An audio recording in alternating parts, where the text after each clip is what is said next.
notre commune sacrée aujourd'hui est de lutter contre le vandalisme qui a pris une proportion très profonde et inquiétante, qui n'a aucun aspect politique et qui n'épargne personne. Nous sommes pris en otage par le regard et les bandits de grands chemins qui n'épargnent rien à leur passage et qui risquent d'être une force du mal si nous ne faisons pas front commun. Je déclare avec conviction que les gens retenus dans les locaux de la police et de la gendarmerie ne sont ni lecteurs ni éligibles, donc ne répondent pas au nom d'aucun parti politique.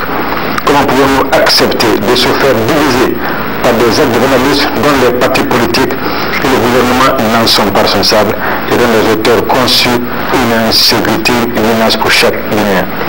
Il n'y a pas de démocratie sans sécurité, il n'y a pas de paix sans sécurité, il n'y a pas d'événement sans sécurité. Le directeur national de la police vous en fera la démonstration. Je vous remercie.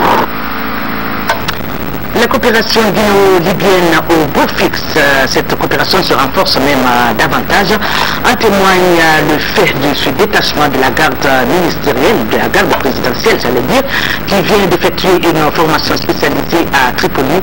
La cérémonie de remise officielle des diplômes a eu lieu ce matin même au palais Sékou Touré.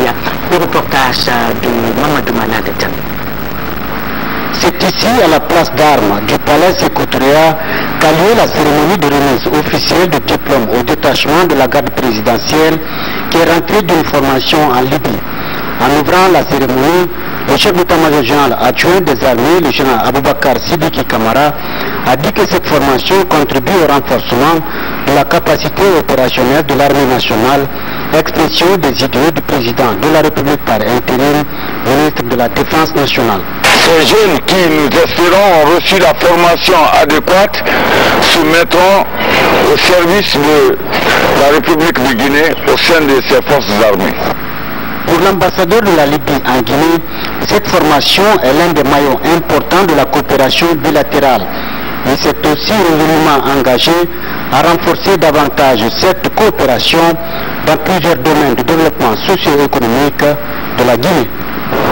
On est prêt pour coopérer avec vous, on est prêt pour aller en avant avec vous, on est prêt pour que la coopération dans ce domaine soit une coopération fructueuse, une coopération qui peut répondre aux besoins de l'armée guinéenne qui mérite d'être aidée, qui mérite d'être encouragée, qui mérite d'être une armée distinguée aussi bien au niveau régional que continental. Profitant de cette occasion, l'ambassadeur de la Libye en Guinée dira que l'armée guinéenne est une grande armée qui s'est illustrée lors du 40e anniversaire de la révolution libyenne. Durant notre 40e anniversaire de la révolution du Fatah, permettez-moi de vous dire une chose en général, ce que votre armée, quand elle a exposé parmi les autres armées, aussi bien continentales que internationales, était le premier parmi toutes les armées qui ont filé devant le guide. Ça c'est sûr et certain mon général. Et c'est pour cela qu'on a même octroyé un diplôme à mon général. Au nom du président de la transition,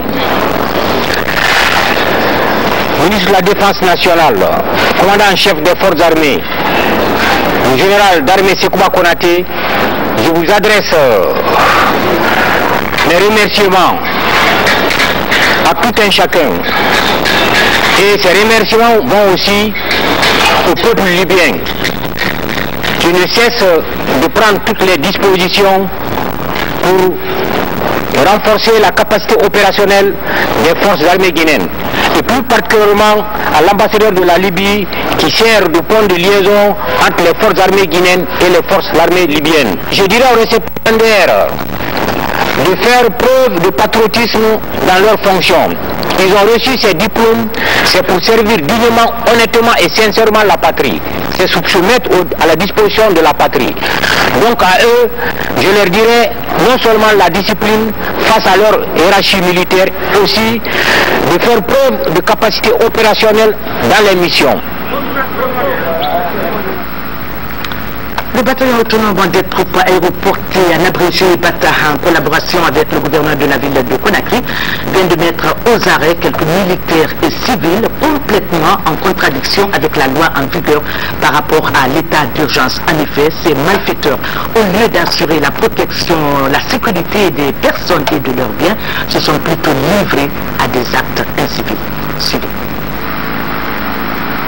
Depuis l'entrée en vigueur de l'état d'urgence sur toute l'étendue du territoire national, quelques manifestants ne cessent de troubler l'ordre public dans la capitale et dans certaines villes du pays.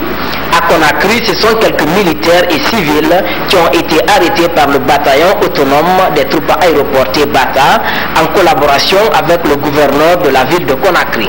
Ils sont accusés d'arnaque, de brigandage, de destruction de boutiques et de tirs non autorisés. Armés de coupe-coupe, de haches et des fusils de guerre. Ces individus se sont attaqués aux paisibles citoyens et de leurs biens. C'est les éléments qui sont arrêtés en flagrant délit avec les armes, en train de faire l'usage de leurs armes, c'est-à-dire en train de tirer en pleine nuit. Et là, la déclaration de cette état-major des armées, le général Noucham, il a été clair. Aucun n'a le droit de tirer. Et la nuit, ils sont retrouvés parce qu'ils ne peuvent pas vivre. S'il n'y a pas de désordre, ils ne peuvent pas vivre. Ils sont descendus au niveau des marchés, dans la ville, en train de tirer au niveau des quartiers, troubler d'abord la peine de la population et tuer la population, et bien la population civile, gâter et casser les magasins. Et je demande immédiatement au chef d'état-major des armées la régulation pure et simple de tous ces éléments. Il faut qu'on dise l'opinion nationale et internationale, c'est pas un petit groupe militaire qui va salir toute armée guinéenne. Il n'en est pas question. Ces éléments, c'est des criminels, c'est les gens mal formés, parce qu'un militaire mal formé, c'est un criminel en puissance. Ils seront désolés à la maison centrale. Ils vont répondre leurs actes devant la justice. En attendant leur jugement, ces présumés sont au bureau des investigations judiciaires de la gendarmerie nationale à Matam pour des fins d'enquête.